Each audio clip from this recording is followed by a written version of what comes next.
Bem-vindos a mais um Doutor ao Quadrado. Nós vamos fazer agora a parte 2 do programa sobre violência obstétrica. Vem comigo.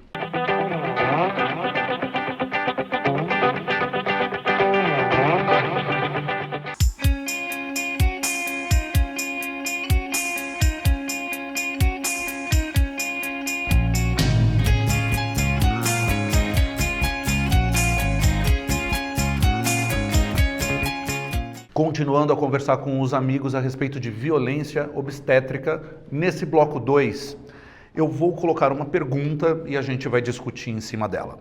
Será que o verbo querer não tenha que ser removido do mundo de expectativas dos pacientes para começarmos a utilizar o verbo poder? Eu vou dar um exemplo.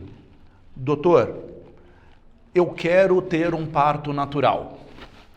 Doutor, eu não quero uma episiotomia. Episiotomia, aquele cortinho, né, ao lado da vulva para que a criança nasça mais adequadamente.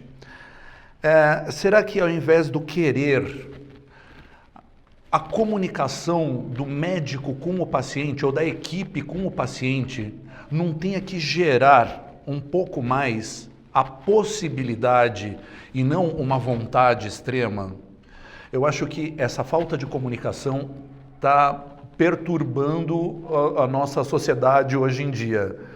E eu coloco para vocês agora essa discussão. Márcia, quer começar? Pode ser. Eu acho que os dois têm que ser levados em consideração. A gente não pode simplesmente ignorar o querer. Eu acho que a gente pode querer dentro do possível.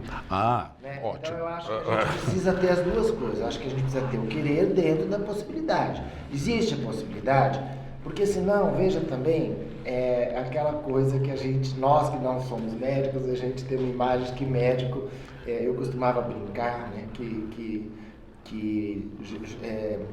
juiz pensa que é Deus, o médico tem certeza, né? Então a gente precisa tomar cuidado, porque senão o médico decide que acabou, não interessa o que você quer, eu vou fazer o que eu acho, que eu acho tecnicamente melhor, tá certo? Só que esse tecnicamente melhor, às vezes, não vai muito de encontro ao desejo da pessoa, da paciente, né? Vamos dizer, ou do paciente, ou de quem for. Então eu acho que isso vale não só para medicina e tudo, mas vale para o direito, vale para várias áreas profissionais. Eu acho que a gente tem que levar sim em consideração, é possível realizar o desejo, é questão plástica, né? Uma vez nós conversamos sobre isso. O cirurgião plástico, se ele disser para a paciente, olha, você nunca vai conseguir isso, de repente a pessoa não faz. Agora, o que ele faz? Sim, nós vamos te dar, você vai ser a Gisele Bündchen. Aí a pessoa vai, e quando ela sai da cirurgia, ela olha no espelho e fala, nossa, não tem nada a ver com a Gisele Bündchen. Então a expectativa dela foi muito frustrada, porque foi criada uma expectativa muito grande. Qual é a possibilidade que essa pessoa tem de ter o resultado que ela espera? O médico tem obrigação, eu acho, de conversar, e aí eu acho que é importante essa questão de conversar, explicar os porquês, e isso toma tempo também, nem sempre dá, no SUS principalmente, nem sempre há esse tempo, nem sempre há essa possibilidade de ter a disposição e o tempo para isso, para explicar o que está acontecendo, o porquê daquilo, quais são as implicações, quais são as possibilidades. Então eu acho assim, dentro do possível, e isso tem que ser muito bem documentado, isso tem que ser, senão ficar no achismo do médico. Bárbaro. Né? Eu acho que tem que ser algo que tem que haver uma documentação, exames, provas, testemunhas, pessoas, já vai a advogada falando, para você ter certeza de que realmente ele tentou, dentro do possível, atingir as expectativas, o desejo, a vontade, o querer da pessoa. E não foi possível por outras questões que ocorreram no meio do caminho e tal. Agora, também nunca dar uma expectativa que também não é possível. Né? Não, acho que você falou muitas coisas importantes no meio do texto, Márcia. Então, assim, acho que desde o primórdio da comunicação, né? Entender o que o paciente quer. né? Ouvir, acho que eu sempre falei isso nas aulas, acho que sempre foi o meu caminho. Ouvir o que a pessoa está querendo, né? E nisso fazer a extensão da possibilidade. Então, entre a pessoa querer e a coisa existir, existe um caminho que às vezes não é um caminho curto, né? Dá para fazer, dá para te atender. Número 1, ser direto e objetivo com quem está na sua frente, que é a suposta parte hipossuficiente, né? Quer dizer, eu sou médico, você não é, né? Você está na minha frente confiando naquilo que eu estou dizendo a você. Então, eu tenho que ser claro, né? Márcia, isso pode, isso não pode. Esse caminho vai te levar a tal lugar, este caminho vai te levar a tal lugar. Certezas? Jamais. Estando na cirurgia plástica ou mesmo estando em qualquer outra especialidade médica que seja regida por uma obrigação de meio e não de fim, como é a plástica, mas isso é outro assunto que a gente pode até discutir em outro programa. Mas o que eu estou falando é, a comunicação sem ruído de fato. E outra coisa importante que você trouxe, que é a documentação dessa comunicação. Então, estando isso tudo muito bem entendido, se assegurar de que isso foi muito bem entendido. E daí chegam aos nossos termos de consentimento livre e esclarecido, né, Fábio? Você quer falar um pouquinho disso? Sim, eu quero falar primeiro da importância do esclarecimento, que justamente o que vocês falaram até agora e que a Márcia frisou muito bem, né? Eu acho que o paciente, em todos os momentos, ele deve ser esclarecido, né? Mas hoje não basta que ele tenha sido esclarecido e que esse esclarecimento não tenha sido registrado, né? Então, falando para médicos que estão nos vendo, que estão nos ouvindo, que muitas vezes não tomam esses cuidados de deixar claro para o paciente a respeito das possibilidades e das não possibilidades, mas que isso também seja registrado num documento que, no caso dos médicos, o prontuário, de que tudo foi deixado muito claro, né? E avançando um pouco nessa conversa, com relação ao que vocês conversaram, de querer e poder, na obstetrícia, a situação era um pouco mais complexa, não é? Porque eu quero lembrar a todos que na obstetrícia nós lidamos, no mínimo, com 2 pacientes, um com voz e outro não. Eu estou falando de pelo menos um feto, se não 2, se não 3, que são pacientes que a mim como obstetra, claro, que interessam, não é? E que eu tenho que também, de alguma maneira, olhar por eles. Então, quando eu faço uma discussão com a gestante, é isso que a senhora quer, é isso que a senhora pode, é isso que a senhora deveria ir por esse caminho ou por outro, nós obstetras também sempre pensamos na questão do resultado neonatal, que é o resultado do recém-nascido, que tudo tem que ser feito a princípio para que seja um recém-nascido com saúde. E o que muitas vezes não se discute, não se esclarece, não se traz para essas discussões, é que uma coisa é discutir poder, querer, autonomia, né, que no programa nós conversamos, com um paciente, com um adulto, com uma pessoa absolutamente capaz de decidir pelos próprios meios. Então, eu quero uma cirurgia plástica, eu quero um tratamento dessa forma ou de outro, eu não quero esse antibiótico, eu quero aquele outro, enfim. Agora, na obstetrícia, eu, claro, devo sim sempre ouvi-la, devo sim sempre respeitá-la, respeitar a sua autonomia, mas nunca perdendo de foco a questão que eu tenho um feto que também tem que ser protegido e que naquele momento não está sendo ouvido. Seria ótimo eu poder ouvi-lo também, né? Tipo, você feto aí, o que você acha disso? Ele não fala, sim, né? Claro. Ele não se pronuncia. Então, quando eu discuto a questão obstétrica, não que isso seja o fundamental, eu não estou colocando os direitos ou a saúde do nascituro, ou do feto, ou do recém-nascido acima dos interesses e das vontades das mulheres, não é isso, mas eu tenho que também levar em consideração que, como médico, eu não posso simplesmente dizer, olha, eu vou te atender a qualquer custo, os seus desejos de qualquer forma, e eu não vou considerar em nenhum momento aquilo que pode ser causado por feto, que muitas vezes a senhora, querendo dessa forma, querendo um parto de uma forma ou de outra, num lugar ou de outro, ao realizar esse seu desejo, eu posso estar efetivamente lesando ou potencialmente lesando aquele recém-nascido. Só terminando a fala, na medicina, e aí é um grande problema, né, Márcia, que a gente não tem como dizer que a conduta vai levar de maneira inexorável a um resultado. E esse é o grande problema. E quando diz assim, olha, mas o senhor me garante que ao tomar este remédio eu vou ter aquele resultado danoso? De jeito né? Não, existe uma grande possibilidade da senhora ser prejudicada. Ah, mas eu conheço tanta gente que fumou por 100 anos e não morreu de câncer de pulmão. Claro, também conheço. Só que eu tenho que lidar com riscos. E eu tenho que valorizar esses riscos. Claro. Então, acho que isso deixa eu aproveitar para dar uma ilustrada. Só para ilustrar, eu tive que retirar a vesícula. Uma pedra, fui de emergência para o hospital e o cirurgião que me atendeu, que eu já conheci, pedi para chamar ele veio e eu disse, doutor, eu quero laparoscopia.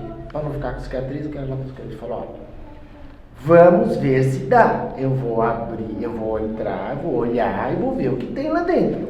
O que está acontecendo. Se der, a gente continua. Se precisar, vou ter que abrir.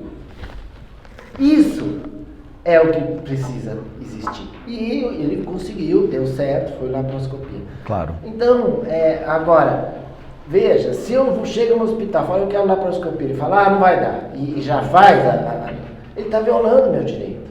Né? Então, eu acho que é esse limite. Claro. Né? E agora, como o doutor falou, existe uma terceira, no caso de obstetrícia, existe um terceiro, ou quarto ou quinto indivíduo envolvido. Eu acho que sim, ele tem que pensar também, peraí, o desejo dessa pessoa não está afetando os direitos dessa terceira pessoa?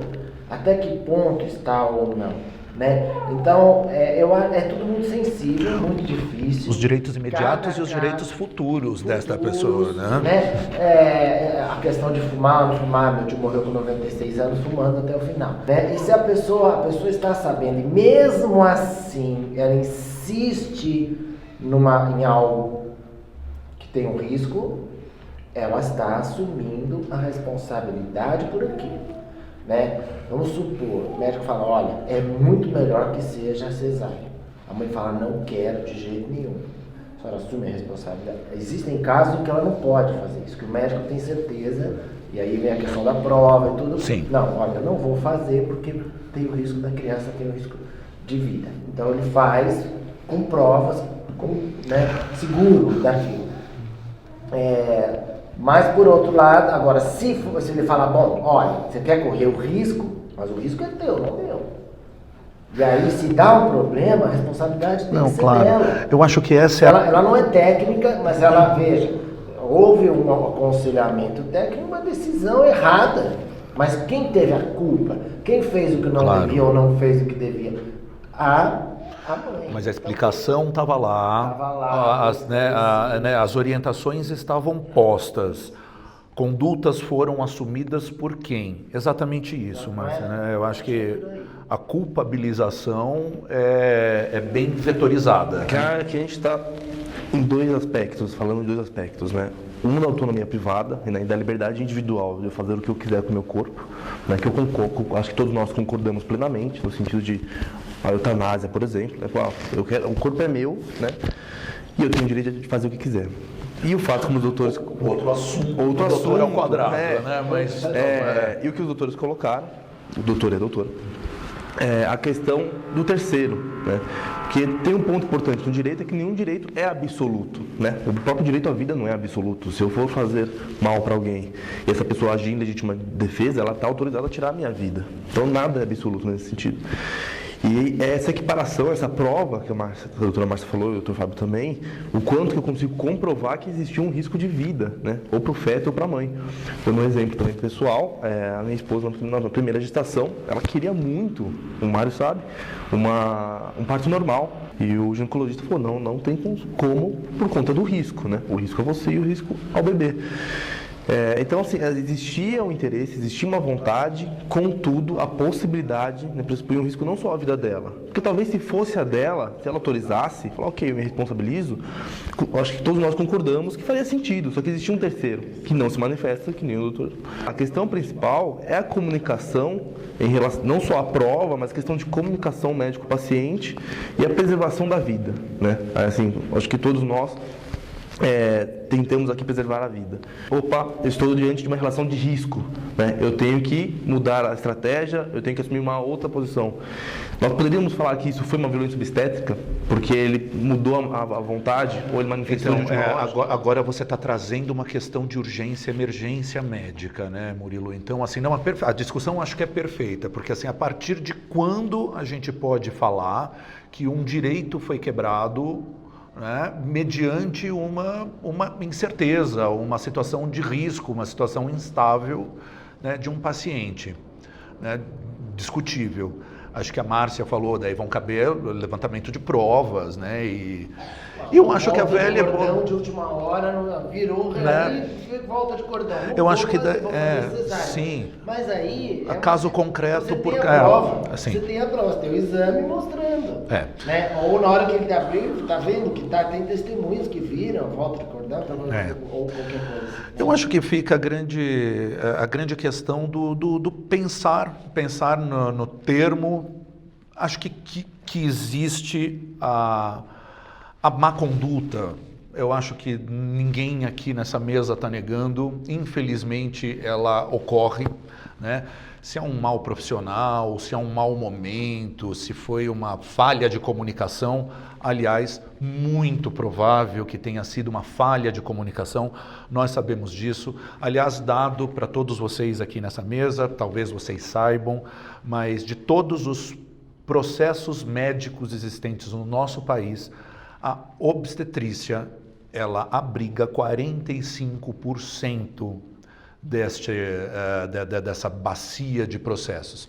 É muita coisa, mas claro que nisso está abrigado várias situações, né? Os segundos, os vice colocados nisso são os ortopedistas e depois seguem com os cirurgiões plásticos e cirurgia geral, mas a obstetrícia realmente tem muita queixa. Então acho que assim, ficamos de averiguar, né? E vamos tentar levantar dados aí até para uns próximos programas para ver de onde vem isso, né? Isso muito palpite meu, tá? Eu acho que a enorme parte das vezes é ruído na comunicação. É falha de comunicação, o que gera controvérsia. Eu não sei o que vocês acham, eu penso que comunicação sempre, acho que extingue problemas. Amigos, muito obrigado. Obrigado, Márcia. Obrigado, Murilo. Obrigado, Fábio. Encerramos aqui mais um Doutor ao Quadrado. Curtam a página, curtam o nosso canal e deixem o seu recado. Aliás, eu quero propor para vocês, estudantes de Direito, estudantes de Medicina, deixem seu comentário. O que vocês acham que é violência obstétrica? Como vocês encaram esse termo e o que propostas vocês fariam? Tá bom? Aguardo vocês e até o próximo programa. Obrigado.